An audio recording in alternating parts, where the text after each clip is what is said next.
Dear students, in this video we are going to discuss expression for potential energy of a dipole in uniform electric field.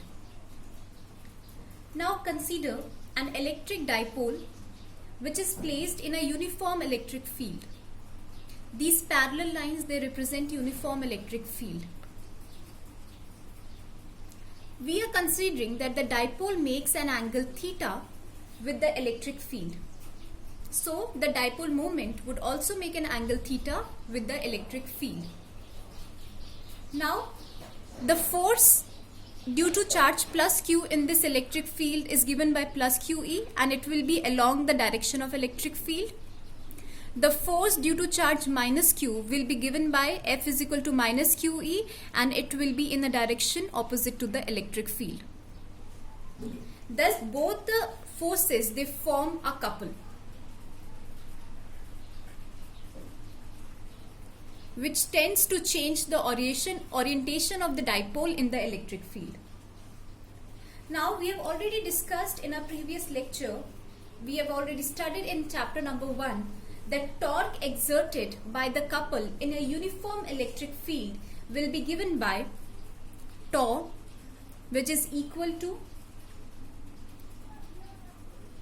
QE, force into the perpendicular distance between them, which is, let us name it as A, this point as A, this point as B, and this point as C. So the perpendicular distance between them is BC. So force into distance, torque is defined by force into perpendicular distance. My force is QE and my perpendicular distance is BC.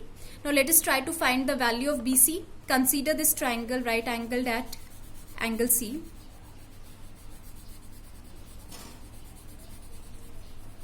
Consider the triangle ABC right angled at angle C.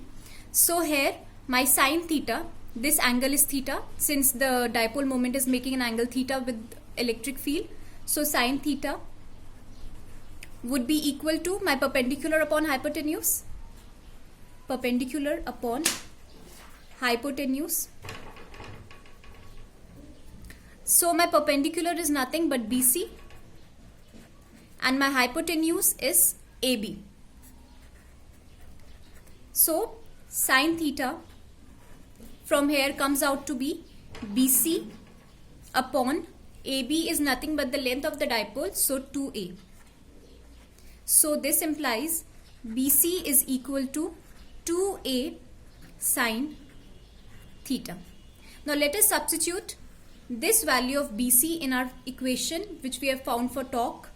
So torque will be equal to QE into 2A sine theta. Now let us rearrange. Let me write 2A and Q together. So I get 2AQ into E sine theta. But I know 2A into Q represents the dipole moment P of the dipole. So it will be PE sine theta. So my torque comes out equal to PE sine theta, where P is equal to 2AQ and represents the dipole moment.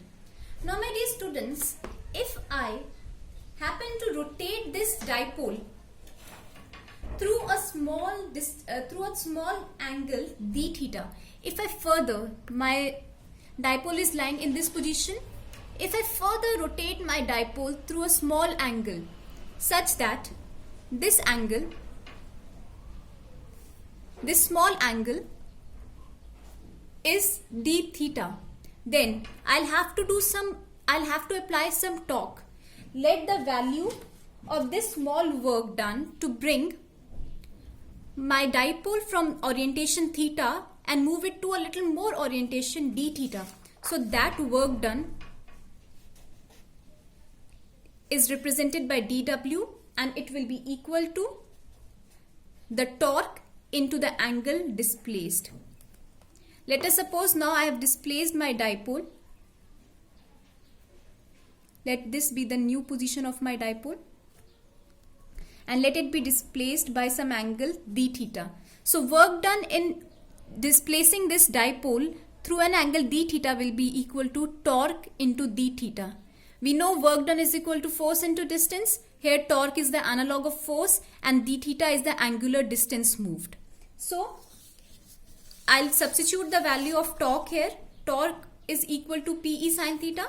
Instead of tau, I'll write Pe sine theta and then d theta. So my small work done in bringing the dipole or in changing the orientation of the dipole through angle d theta is equal to Pe sine theta d theta.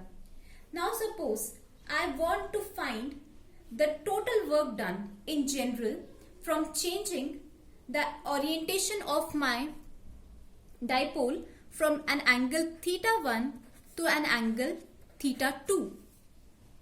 What I'll have to do is I'll have to integrate this equation in order to get the total work. I'll integrate this equation within the limits theta 1 to theta 2, since I have to find the total work done to change my orientation from theta 1 to theta 2. Theta 1 and theta 2 are taken in general. You can have any value of angle. So we are going to find a general expression for changing the orientation of my dipole from angle theta 1 to angle theta 2. Now I'll write the other term same here, Pe sine theta d theta. P and E, both the dipole moment, the value of dipole moment would remain constant throughout. Also my electric field is constant. I'm not changing the electric field, I'm not changing the dipole moment. So both of them are constant and I'm going to take them out of the integral sign. Therefore, Pe, so theta 1 to theta 2, and within the integration sign I'm left with sine theta d theta. Now dear students, we know integral sine theta is nothing but minus cos theta. So I'll get Pe, the integration of sine theta minus cos theta within the limits theta 1, theta 2. So again, putting the values of limits in the expression, I get Pe minus cos theta, substituting the upper limit first, theta I'll put it equal to be theta 2 minus cos theta 2 minus side, and then again putting the value in my expression, the lower limit I get minus cos theta 1. So my expression of total work done, since I've integrated, so dW will become total work done. W is equal to Pe minus cos theta 2 plus cos theta 1. So it becomes equal to Pe cos theta 1 minus cos theta 2. So total work done in changing the orientation of my dipole from an angle theta 1 to angle theta 2 has come out to be W is equal to Pe cos theta 1 minus cos theta 2. Now my dear students, this work which I am doing in changing the orientation is stored as potential energy of the dipole.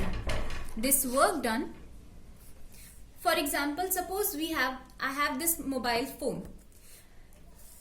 When I have placed it at position A, it has some potential, but I have to do some work to change it from position A to position B. So what I'll have to do, I'll have to do some work to bring it from position A to position B. This work done in bringing my mobile phone from a lower position to a higher position is stored in the system as potential energy. Similarly here, the work done by me in changing the orientation of the dipole from theta 1 to theta 2 will be stored as the potential energy of the dipole. Therefore, I am replacing it as U is equal to Pe cos theta 1 minus cos theta 2. Now dear students, let us consider the first case when the orientation of my dipole initially is at theta equal to 90 degree.